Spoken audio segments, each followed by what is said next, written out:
Darkcast Network. Welcome to the dark side of podcasting. On November 21st, 2022, 11-year-old Madalina Cojocari boarded her school bus and went to school as usual. That afternoon, the bus dropped her off near her Cornelius, North Carolina home. But the next day, the bus went to school without Madalina, and no one at her school has seen her since. The most chilling part of her disappearance?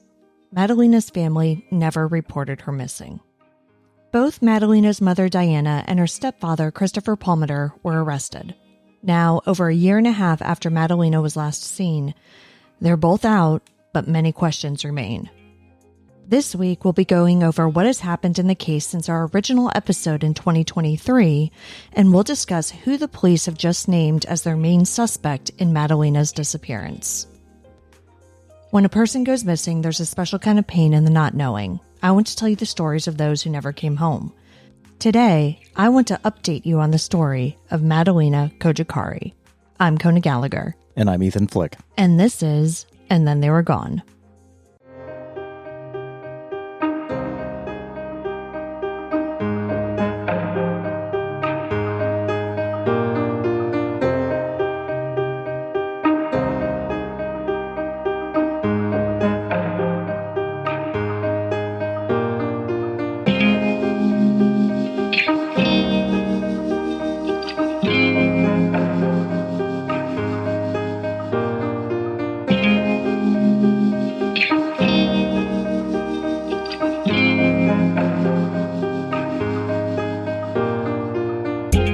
Welcome back, everyone. Hello, welcome.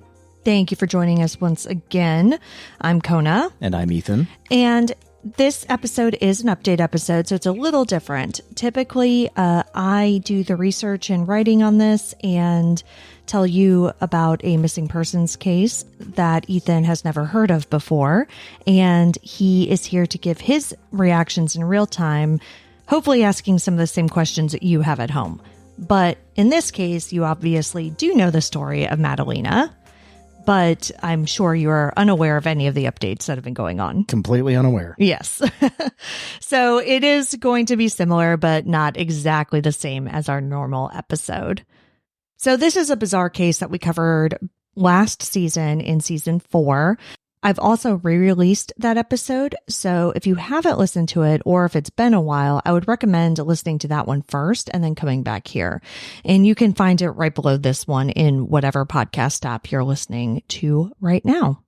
Before we get started, we have a few new people over on Patreon, so thank you so much to Mandolin P and Sarah. We really appreciate your support. Thank you so much. If you'd like to get in on the action and join at any level, you'll not only get these episodes early and ad-free, but you'll get your own copy of the And Then They Were Gone ebook that I wrote. Patreon has also enrolled a new chat feature, so I'm starting to put up chats for each episode. We're just getting started, but it could be a fun way for you all to share your theories on the cases. Oh, yeah. Is that something that I'm going to be handling? I actually did look to see if I can get you a login to our Patreon, and I can't. Perfect. So I could give you my login information, and you'll just have to let them know that it's you and not me. Whatever you want. But yes, anyway, we do have a chat feature. But now let's get into the update of Madalina Cojocari. Now, just as a brief reminder, Diana Cojocari, Madalina's mother, is from Moldova. Madalina was born there, but we don't really know anything about her biological father. He wasn't ever involved in Madalina's life. But what we do know now is more details on how Diana and Christopher met. So we just kind of knew that he was an American, she was from Moldova, he was 22 years older than she is. And, they eventually married and Diana and Madalina came over to the States. But now we have a little more info on that. So they met online in 2008, so quite a while ago, on a site called Global Ladies. Oh, okay. So this is a Russian bride kind of situation? That's kind of what it seems like. He described it as a dating/writing website. What does that mean? I have no idea, and I was too afraid to look, honestly. Like just by virtue of this podcast, like the search history on my computer is insane, but I didn't think I needed to add like global ladies to that. Well, I'm sure that your search history will come up when you murder me. Yes. The two corresponded until 2010 when Diana cut off contact. Now, during that time, she got pregnant with Madalina by just some random local guy. After Madalina's birth father didn't want to have anything to do with her, Diana messaged Christopher again and told him that, like she's still out there. Kind of reopened the lines of communication. In 2015, Christopher brought Diana and Madalina to the States. The couple married in January 2016. The new family settled in Cornelius, North Carolina, a suburb of Charlotte. Cornelius is an upscale suburb and home to my Aunt Kathy, so shout out to her. I'm sure she's not listening. I think she listened to the first one. Madalina attended Bailey Middle School and lived in a friendly, close-knit neighborhood.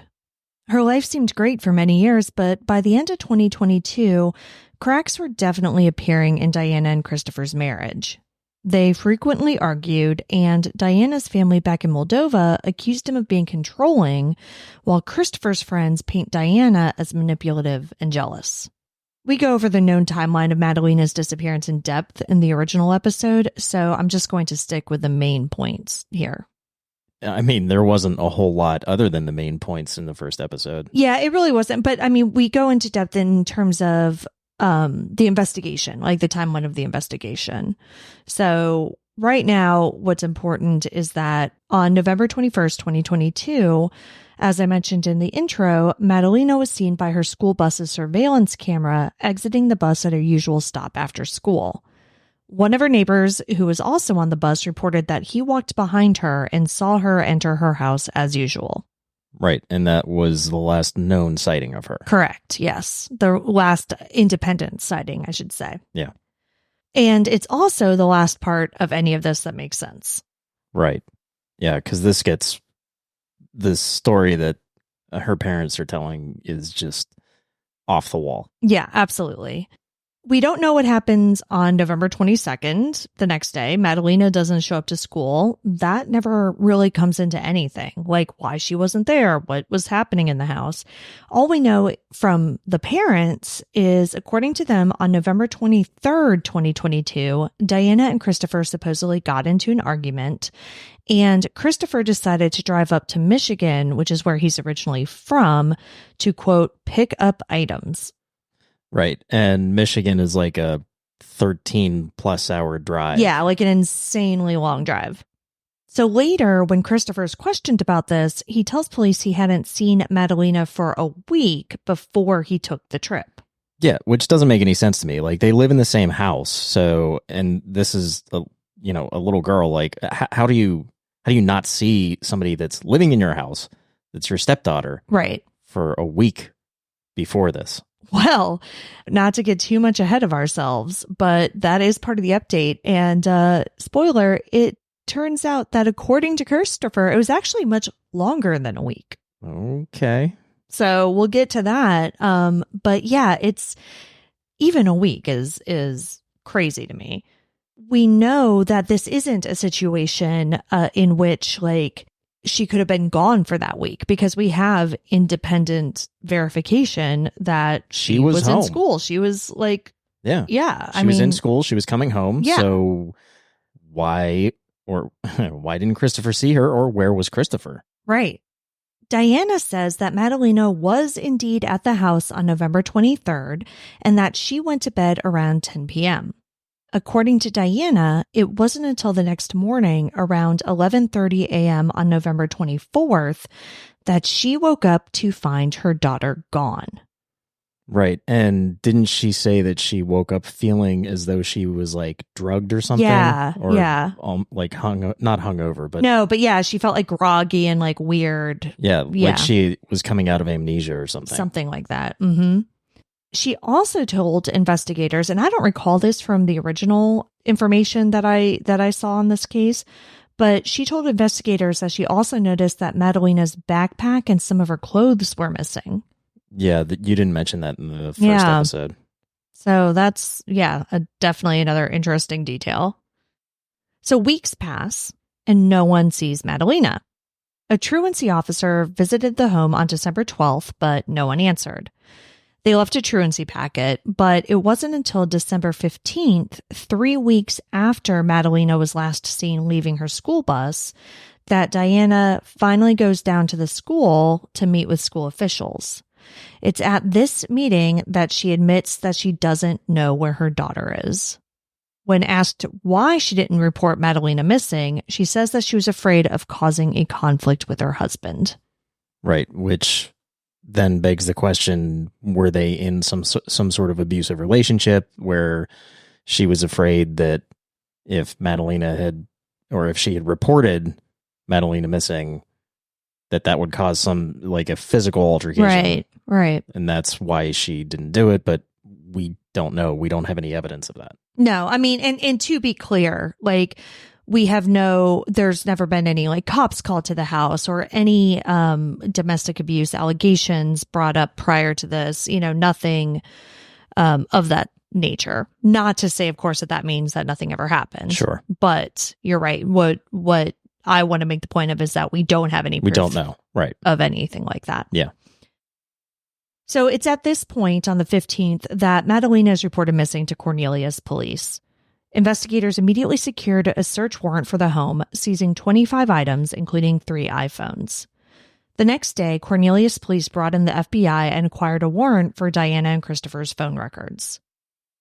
On December 17th, 2022, both Diana and Christopher were arrested and charged with failure to report the disappearance of a child to law enforcement. A $200,000 bond was set for both Diana and Christopher, and they were both ordered to surrender their passports. Over the next several weeks, investigators received many tips, which we go over in the first episode. But the one that seems to have made the most impact came in March 2023.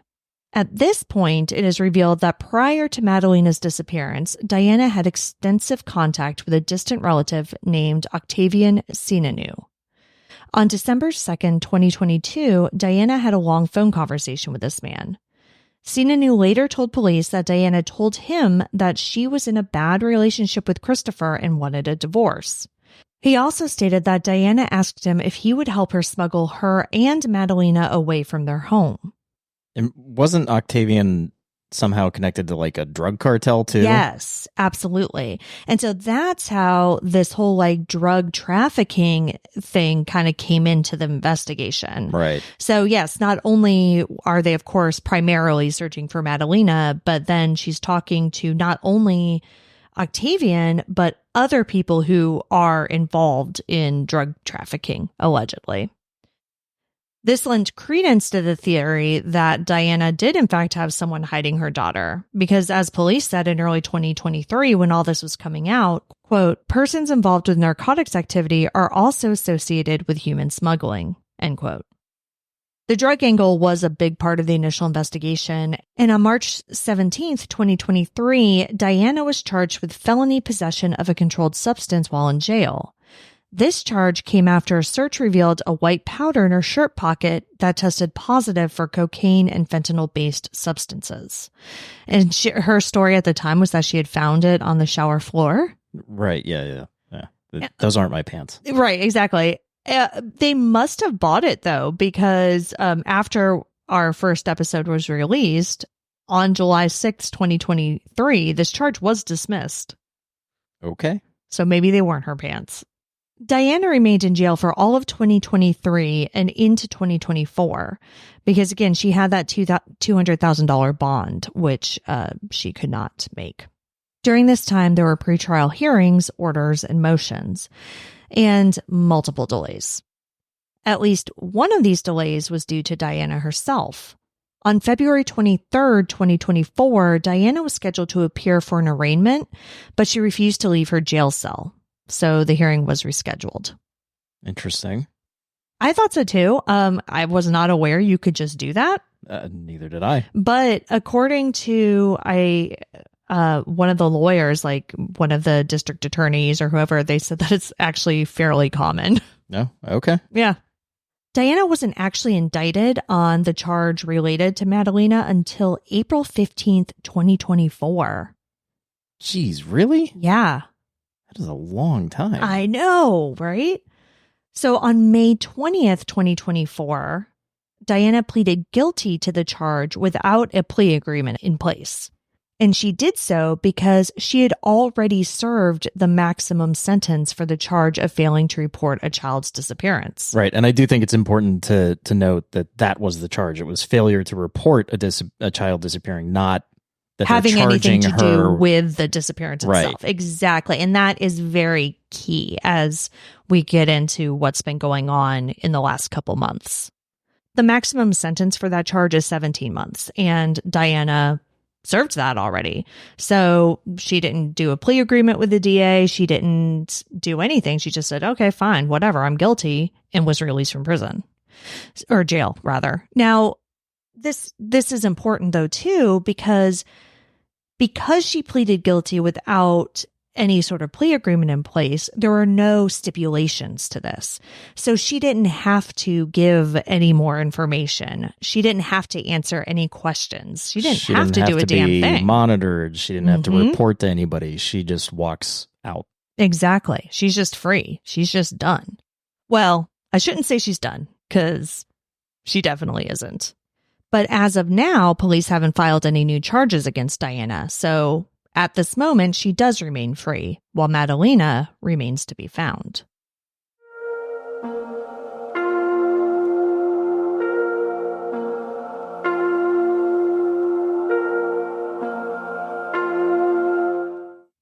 Madalina's stepfather, Christopher Palmiter, was indicted on the same charge as Diana, failure to report a child missing, on January 3rd, 2023. Now, his bond, which was originally set at $200,000 like Diana, was actually reduced to $25,000. Why? I don't know exactly. So I don't know if they maybe thought that like she was the one primarily responsible, and he could have just had a better attorney, honestly, because sometimes that does happen. You know, your attorney can argue for a bail reduction. So he was released on that $25,000 bond on October 24th of 2023. Now, instead of pleading guilty, he opted to go to trial, and that trial started on May 24th, 2024. So he was out of jail for about 6 months prior to his trial, which just happened about a month prior to this recording. Christopher's defense was that Diana had tried to flee the country with Madalina with help from her mother and cousin. And I'm assuming that the cousin is Octavian, who's just described as a distant relative. But I'm pretty sure that's who he's talking about here. While this may be Christopher's way of saying he's not guilty of doing anything to Madalina, it's not really a defense of the charge at hand, right? Which is failing to report her missing. His defense to that was seemingly that despite not seeing her for 23 days, he simply didn't realize she was missing. What? So the trial started, and they called Madalina's guidance counselor to the stand. She testified that she called Christopher. So basically, when Madalina started missing school back in November, the absences were unexcused. So she started calling the parents, including Christopher. He never picked up. She left several voicemails, with the last one saying, quote, "If you do not call me back, I'm coming to your house," end quote. When she didn't hear back from Christopher or Diana, she sent the truancy officer to their home to deliver that truancy packet. And then that's what kicked off, the whole interviews and figuring out that Madalina hadn't been seen in over 3 weeks. Body camera footage was shown of Christopher's first interview with detectives. In this footage, he gave 4 possibilities as to where his stepdaughter may be. And so this is the initial investigation back in December of 2022. Okay, so he's theorizing where his stepdaughter might be? Because, as you can imagine, once police were called, after they're in the guidance counselor's office, or after Diana was in the guidance counselor's office, then police were called, police interviewed both of them, and they're like, "Hey, where's your stepdaughter?" And he's like, "Well, I've got 4 ideas." And according to WSOC TV 9, these 4 possibilities were, number 1, she may be at a friend's house, but he couldn't give the name. For several weeks at a friend's house. I guess. Okay. Number 2, Palmiter said he's heard in the news that kids get kidnapped, and maybe that happened. How is this guy acting like so nonchalant about his stepdaughter going missing? I have no idea. Number 3, he thought she'd be in school. And he wouldn't see her at home for 3 weeks? No, but he does talk about that. Number 4, Madalina has been in her room for the past 23 days. I shove a couple of peanuts under the door every now and then just to make sure she's got food. No, so his defense is literally, I'm not the one who takes care of her. Diana is. So he's just like wiping his hands like, I don't ever do anything with her, so I don't know where she could be. Yeah. I have nothing to do with her. Yes. Wow. That is his defense. Solid stepdad. Right. Well, what's interesting, too, is he kind of contradicts himself several times. And one of the ways that he contradicts himself is because his defense is just that he doesn't have anything to do with her, that Diana is responsible for Madalina solely. But he also talks about how Diana has been going crazy, basically, lately, or had been, leading up to all of this, and that Madalina would, ask him to take her places. So they'd go to the park, they'd go hang out. So his defense was like, yeah, my wife was crazy, and so I had to take care of Madalina and entertain her. But I don't take care of Madalina. Exactly. The guidance counselor, Denise Lampkin, also testified that Madalina's school forms had 2 emergency contacts listed, Christopher Palmiter and someone else who was not authorized to pick Madalina up. Madalina's absences, like I mentioned, were unexcused at first, which is why Denise was calling the parents. After they didn't respond, Denise called this other emergency contact, and we don't know who this person is. But this person was the only one who actually got back to Denise and told her that Madalina wasn't in school because she was sick. After that, someone went onto the school's online portal and reported Madalina absent due to illness. So at that point, her absences did become excused. Obviously, the police are not going to release who this other emergency contact person was because they clearly had something to do with her missing. My guess would be that it's one of Christopher's relatives, obviously, because Diana's family is not in the States. Right? Well, her immediate family, yes, her parents, her mother, for instance, is still in Moldova.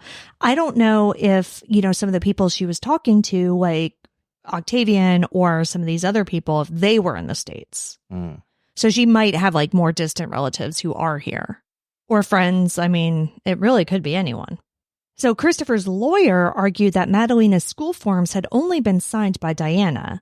So while he was listed as an emergency contact, their argument is that Diana is the one who filled these forms out. So Christopher never agreed to be responsible for Madalina's school attendance. His lawyer, Brandon Roseman, also argued that there was no proof that Christopher had ever received the messages that Denise left. So he just doesn't check his voicemails? Maybe. Okay. But I mean, I do see that as, because you really can't prove that he did receive them, right? Right. So again, because they're trying to prove that he didn't know Madalina was missing. So if he's not receiving these calls saying, hey, she hasn't been in school in several weeks, then you could still say he didn't know that she was missing. It's a loose defense, but sure. It's a loose defense, but yeah. During closing arguments, Roseman argued that the state didn't prove that Christopher actually knew that Madalina was missing. He said that Christopher didn't have a supervisory role over his stepdaughter and that Diana controlled everything. He also went on to name 4 faulty assumptions that the state had made in its case. We love a list in this case, apparently. Number 1, that it was impossible to not know Maddie was missing for 23 days. And so I find this really interesting because Roseman said, like, hey, I'm a busy guy. I've got kids. I've definitely gone for 24 hours without seeing my kids because of my work schedule. It's not 23 days, but still. And I'm like, I don't know if that's really helping as much as you think it is. Yeah, definitely not. But also, just because, you don't see your kids for 24 hours doesn't mean you don't know where they are. Right. You at least are aware of the fact that they're in the house. Because Right. you have had situations where your schedule is so crazy that even though you're in town and coming home every night, you would go for like 3 days without seeing Miller, the youngest one, because of just the time that you left and the time he went to bed. Right. But I knew he was here. Yeah. I knew he was going to school. Yeah. And again, even 3 days isn't 23 days. Right. So number 2. So again, this list is the faulty assumptions that the state has made. So number 2 is that Chris and Diana had a normal relationship. And I get what he's saying, right? Like, you're assuming that they had a normal husband and wife relationship, that they talk to each other, that they're co-parents, that they're all of these things. But their argument is that that is not what it was at all. Christopher actually testified, and I didn't really get into this, but it is kind of interesting, so we can. Chris testified on his own behalf in this, and one of the things that he did was describe his relationship with Diana, and he very much described a relationship that was not a typical marriage. He said that they had never been physically intimate. That they only had ever kissed on the lips for like birthdays and things like that. And they only shared a bedroom for the first, I forget how many months of their marriage. And she eventually just moved into Madalina's room. So it sounds like it's some sort of contractual agreement, but what would he be getting out of that? I don't know. Because, obviously, she came from Moldova and came to the States. Yeah. So she gets that. I don't know what the living situation is like in Moldova, but, what is he getting out of it then? I am not sure. And he also talked about how Diana really did control everything with Madalina, that she kind of wore the pants in the family, as he put it, and made all the decisions. And, that he really wasn't involved with raising Madalina. Okay. I mean, it's plausible. So faulty assumption number 3, according to the defense, is that it's related. It's that Chris and Diana had normal communication. Right? So Right. He's saying we didn't, and that's why I didn't know. And number 4, the state assumed Chris's role in supervising Madalina. Sure. Again, in a co-parenting situation.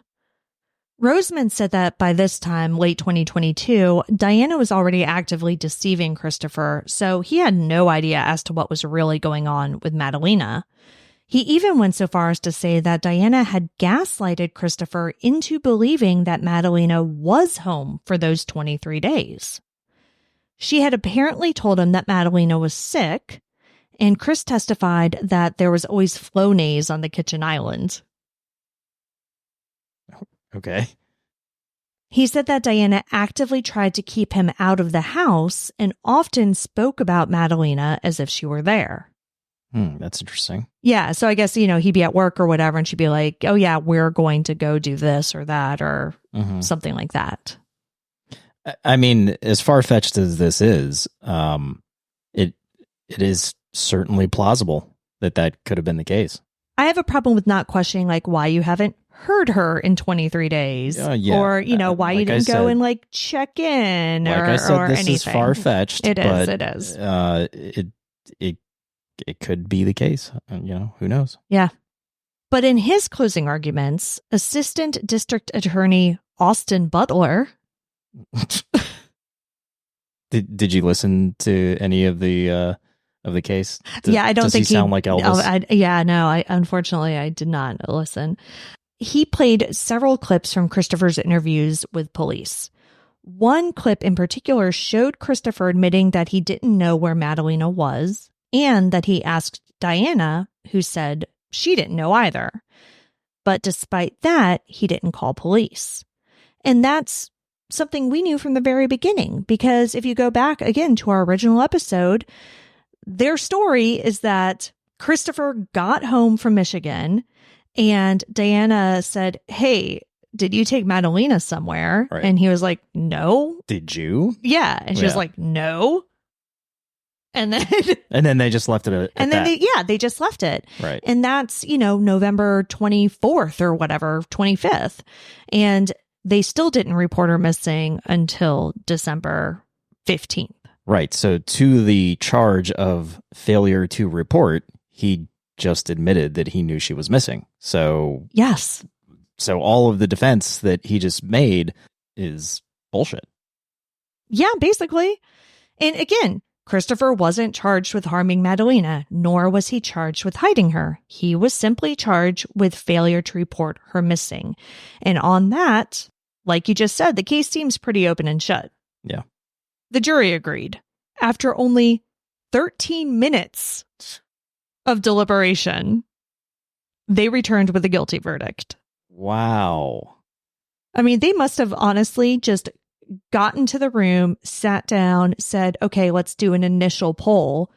Everybody came back guilty, and they're like, "All right, well, yeah, that's it. I guess we're done." Jeez, I've had longer jury deliberations on protest charges. Yeah. Christopher was sentenced to 30 months of probation. We know that both parents failed to report Madalina missing, but neither of them has answered the important question. Where is she? Exactly. The prevailing theory is that Diana is hiding Madalina somewhere, obviously with the help of someone or several someones, because she did spend a year and a half in jail.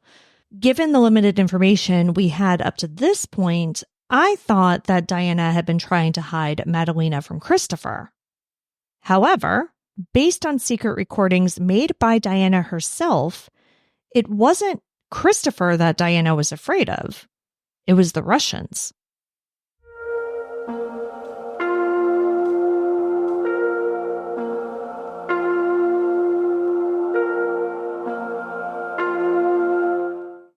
In his trial, Christopher testified that Diana was very religious and she was just a suspicious person in general.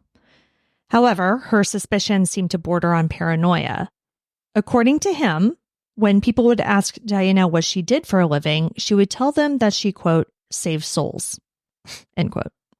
He also said that in 2022, and again, this is according to him, his wife became concerned that both Vladimir Putin and impossibly Michael Jackson were after her and Madalina, and she wanted Christopher to help hide them. From a dead pop star. Yes. And the president of Russia. Yes. Okay. An article in the Charlotte Observer went into more detail about the testimony, saying Christopher alleged that Diana believed, quote, Michael Jackson and Vladimir Putin wanted to marry her for her land she had back home in Moldova. Russian entities were watching her. Cellular 5G waves and Wi-Fi signals were dangerous, end quote. I don't have anything to say to that complete absurdity. Yes. And again, that part. So wait, these allegations are coming from Christopher. Right. Okay. So take that with a huge, huge, huge grain of salt. Yeah. However, News Nation obtained a recording that was played during Christopher's trial. In it, Diana talks about needing Christopher to help her and Madalina hide.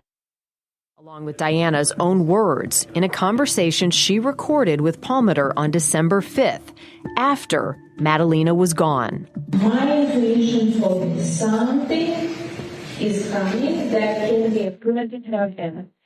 Can you build that out as a family?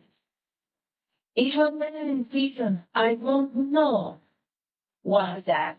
You had to listen to me when I told you that. And think what I asked you to do. Take me at what I do not. Do not but the kind of because you're God. It's the truly of a man. You can get anything. Where do you think I was going? Okay, in case you didn't get what Diana was saying, she said, my intuition told me something is coming that can be unintelligible to our family. Can you protect us as a family? It was just intuition. I don't know what's that. You had to listen to me when I told you then and do what I asked you to do. Take me and Madalina to members of your family, to one of your brothers. Then Christopher says, I did. She says to your mom, you didn't do anything. So she's having this conversation with Christopher and it's being recorded? Yes. So Diana recorded this herself. Remember, police seized 3 different iPhones. I'm assuming the recording came from that. Okay. So, she doesn't say anything about Putin or Michael Jackson, but she does say that, she had asked Christopher to hide her. Now, keep in mind, though, this is December 5th, which is after Madalina went missing. So I don't know if she's retconning this whole thing. Right. So that's what I like. Why was she recording this conversation? Yeah, exactly. And it's after Madalina has gone missing. So to me, I mean, that shows right there that either they or she is coming up with some sort of plausible deniability about where Madalina is. I don't see that as like proof positive that either she's nuts or anything. It to me, it shows guilt on her part that they or she is trying to come up with some plan. Mm-hmm. And she's aiming to blame her husband for not protecting Madalina and saying that that's why she's gone. So she's not, setting up like a situation in which she's framing him for this. Mm-hmm. She's more setting up a situation in which an unknown third party came, took Madalina. Right. And Christopher did nothing to stop it. Right. Beyond that, when he testified, Christopher described rituals that Diana would do, which apparently included like chanting and screaming. And he said that she would make Madalina do these things as well. She started burning a lot of objects around their home, including after Madalina disappeared, she burned Madalina's mattress. And this was actually confirmed by one of their neighbors who saw a twin bed being burned in their backyard. It's a good way to cover up a murder. Christopher also testified that Diana started burning pictures of Madalina after her disappearance as well. When asked where his stepdaughter was, Christopher testified that he didn't know, but he does believe that Diana knows where she is. He said, quote, I think Diana took her somewhere, maybe with her Moldovan family. I don't know, but I think Diana has tucked her away somewhere she won't be found, end quote. When she was released from jail, a reporter asked Diana where Madalina is. Diana simply responded, quote, I hope she is safe, end quote. Mm. Police have vowed to keep searching for Madalina until she is found. They have performed multiple physical searches, along with searching cell phones and laptops in hopes of finding the now 13-year-old girl. In June 2024, just days prior to this recording, Cornelius Police officially named Diana as a suspect in her daughter's disappearance. Another search warrant was issued in March 2024, which allowed investigators to obtain jailhouse phone calls from both Diana and Christopher. In one call between Diana and her mother, they discussed the theory that Christopher, quote, gave the girl away for money, end quote. In a call between Christopher and his brother and sister-in-law, he mentioned that Diana, quote, had a lot of cash with her and he did not know where it came from, end quote. Police haven't filed new charges against Diana, nor have they given additional information as to why they're now officially naming her a suspect. What we do know is that search warrants confirm that the police have obtained video surveillance footage from a location near Sugar Mountain, North Carolina, that does appear to show Madalina there with an unidentified man on December 16th, 2022. Though Diana was released from jail and isn't on probation or anything like that, her conviction means that she's at risk for being deported back to Moldova because she is only in the U.S. on a green card. If that were to happen, it could cause problems with any future extradition efforts if they were to bring charges at a later date. So publicly naming her as a suspect could be an indication that police are trying to bring charges prior to any potential deportation. Yeah, that would have been my guess. Mm-hmm. It's not currently known where Diana has been staying since her release from jail, but it's probably not with her husband. Christopher Palmiter filed for divorce from Madalina Cojocari on June 10th, 2024. So I'm struggling with this because based on what we know, which again is, I'm sure, only a small fraction of what investigators know at this point, I don't see anything really pointing to Christopher being involved in Madalina's disappearance. No, I would agree with that. So why the hell didn't he report her missing then? I mean, it is a possibility that his defense is somewhat true in that Diana ran the show with Madalina and he was extremely hands off. Or he... because they don't...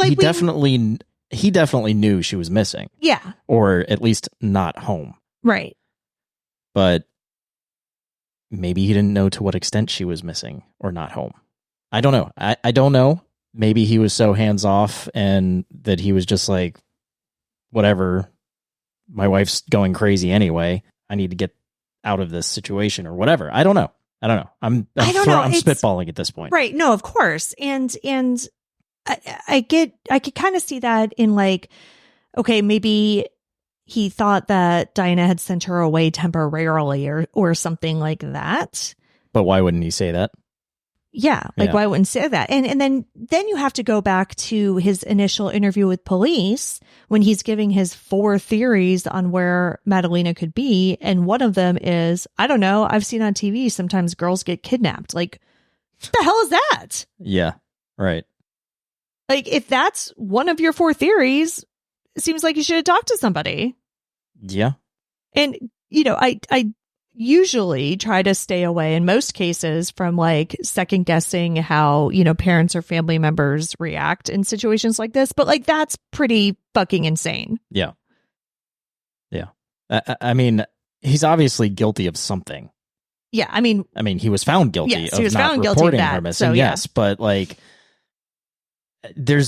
he knows more than what he's letting on, I think. Yeah.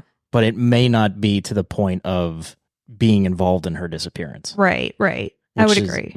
That's obviously, we don't know the whole story. We don't know all of the information, like you said, that investigators have, but that would be my takeaway, that he knows something, but it may not be connected to where she is or even her disappearance. Yeah. And you know, what we do know does lend credence to the theory that Diana has people helping her hide Madalina, because, you know, we don't know if this like unexplained money that Christopher talked about in the jailhouse call is true, but police took that jailhouse call and like really have been digging into their financials. So I'm sure they do know a lot more about that. What we do know is that Diana was stopped by police, and we talk about this in the original episode. She was stopped by an officer near a lookout point, not by Sugar Mountain, but by a different mountain, Elk Mountain, I believe, which is a couple hours away in North Carolina. And that in her car, she had all these like Western Union receipts. Mm-hmm. So there is something funky going on there with like different mountains and these areas. Because they're mountains and because they're so remote, there isn't cell phone service. Like there isn't Wi-Fi. And it is a place where you could hide somebody and really be off the grid. Yeah. Potentially. Or exchange with somebody. Right. Yeah. So my theory of this is that she set this up for whatever reason. She set this up for Madalina to end up getting smuggled back to Moldova. I don't think that's possible, honestly. In a post 9/11 world, I don't think Madalina's getting back to Moldova. So you think she's like somewhere with the drug cartel in like Mexico or something? I think that I think that's the furthest she could be. Like, I think she's still in the States. So my theory centers around the fact that Diana didn't fight the first charge at all, because she knows that if she's found guilty or whatever, or pleads guilty, that she's set free, and that charge would lead to her deportation. Mm-hmm. Ultimately reuniting her with Madalina back in Moldova, in an unextraditable country. Right.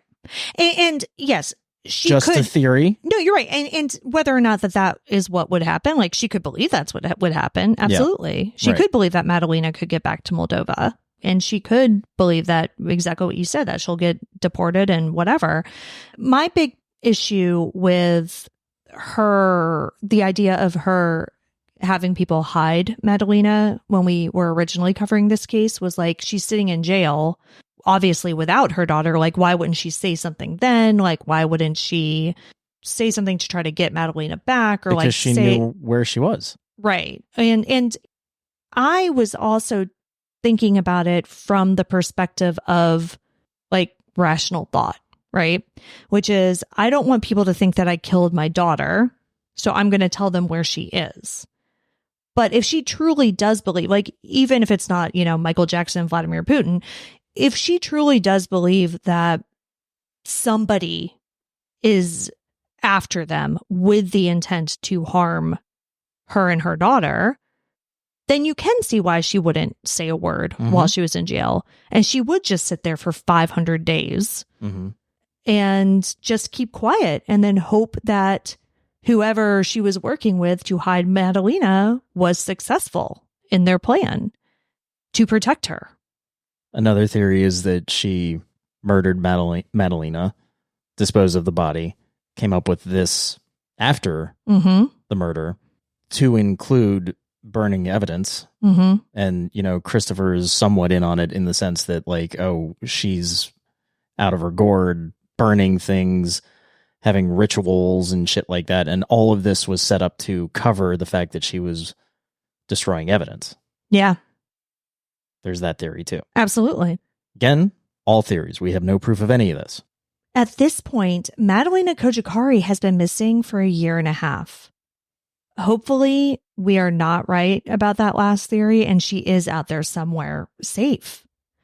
The entire town of Cornelius has been praying for this little girl, and hopefully they'll all have answers soon.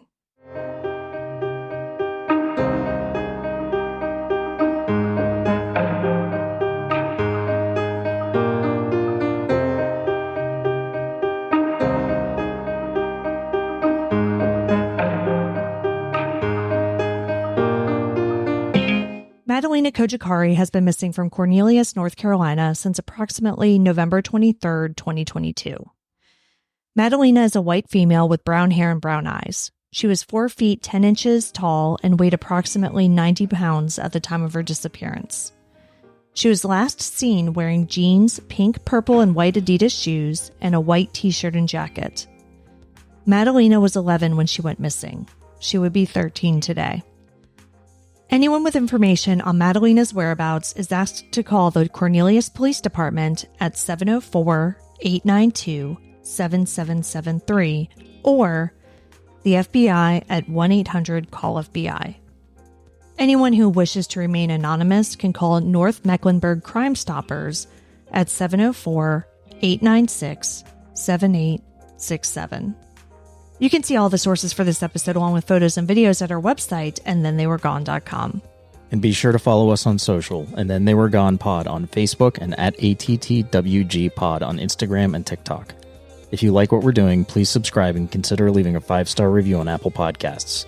It will help new listeners find us. And the more people that listen, the more chances we have of bringing someone home. And we'll see you here next week for a brand new episode. See you next week. And Then They Were Gone is hosted by Kona Gallagher and Ethan Flick. All research, writing, and editing is done by Kona Gallagher. Theme music is The Stork by Ketsa. Additional music is provided by Kai Engel.